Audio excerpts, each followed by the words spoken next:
and welcome to another Today's Decay, where we celebrate births and beginnings of everything important since the dawn of time. It is October 21st, and here are all the dates that really rate. On this day in 1874, Charles R. Knight was born.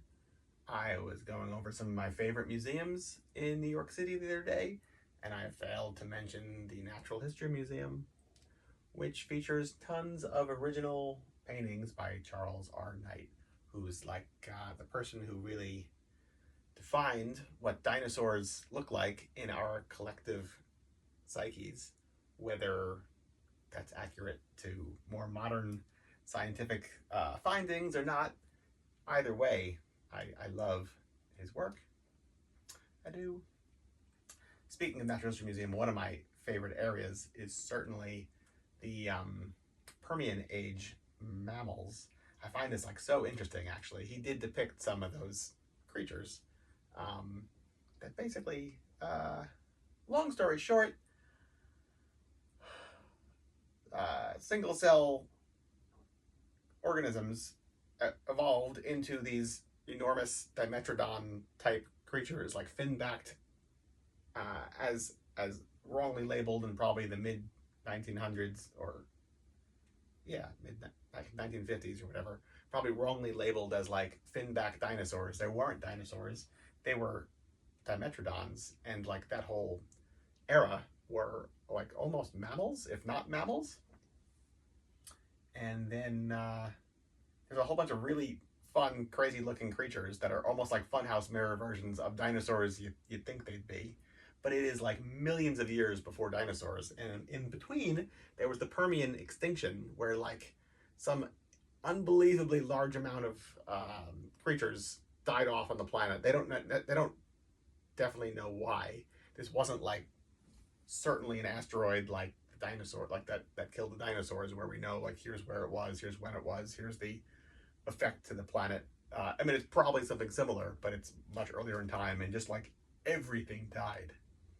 And then from like very primitive organisms, life evolved into the dinosaurs that we know, which are like very similar looking to what the Permian age mammals resembled, which is wild. How does that happen? Crazy to think about.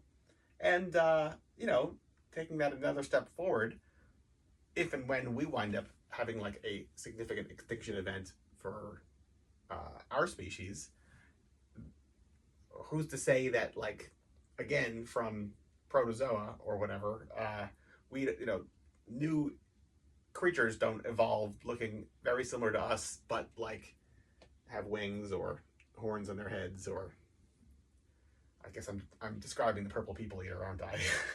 Whatever, you know what I mean. Something very similar to what we know, but like veering off in a different direction. I don't know. I like thinking about it. And Charles R. Knight, his artwork depicting what ancient creatures would have been like is the way I'm connecting with this. It's my visual. Maybe it's your visual too. What else? Edmund Hamilton, born today, 1904.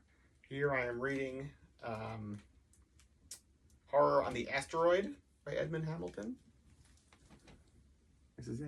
He was a Weird Tales era writer who did a whole bunch of science fiction and horror stories. Phantom Creep Theater, our horror host spook show troupe, did a whole space adventure show in Coney Island, like on the sideshow stage one year, where like our characters got shot up into space, and it was all these like ship's logs and like floating and zero gravity, and we did a live stage play of Horror of the Asteroid, because it's a really cool story, where this group of astronauts crash land on an asteroid, which turns out to have some sort of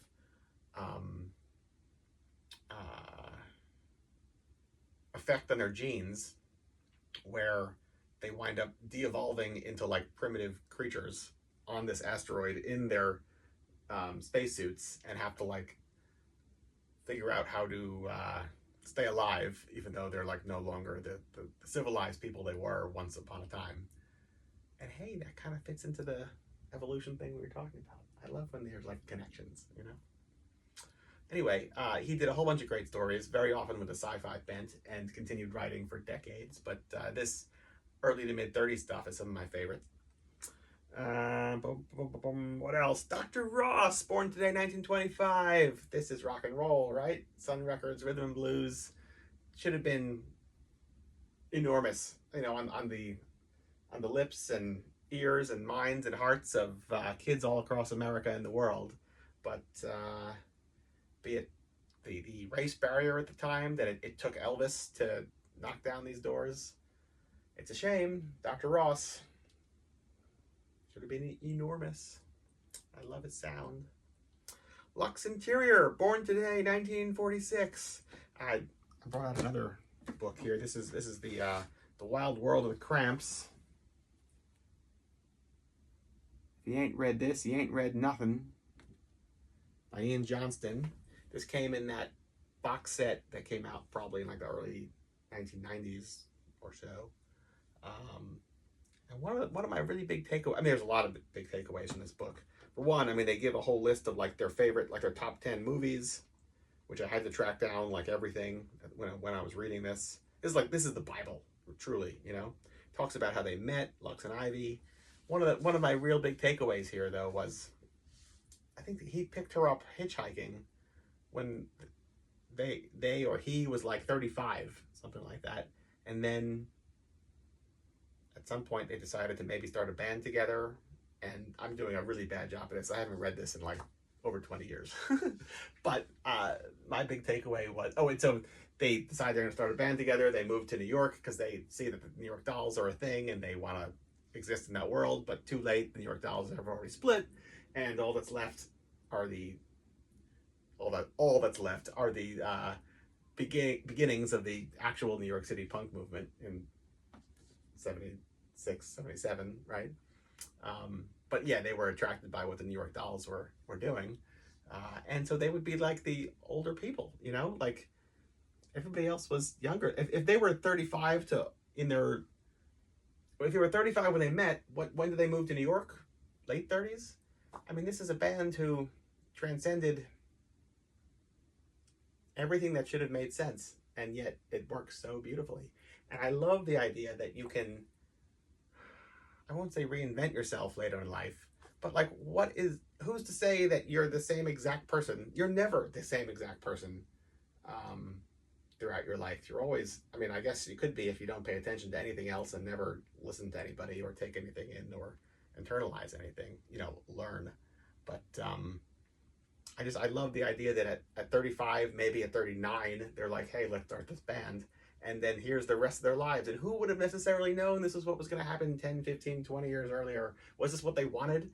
It doesn't mean that it's what they were trying to do, but just couldn't do it for several decades and finally figured it out. You never know what's around the corner. I love that. Another example, Jules Verne also didn't even like try his hand at writing until like he was about 35 or 40 or something like that. I love that, you know. You never know.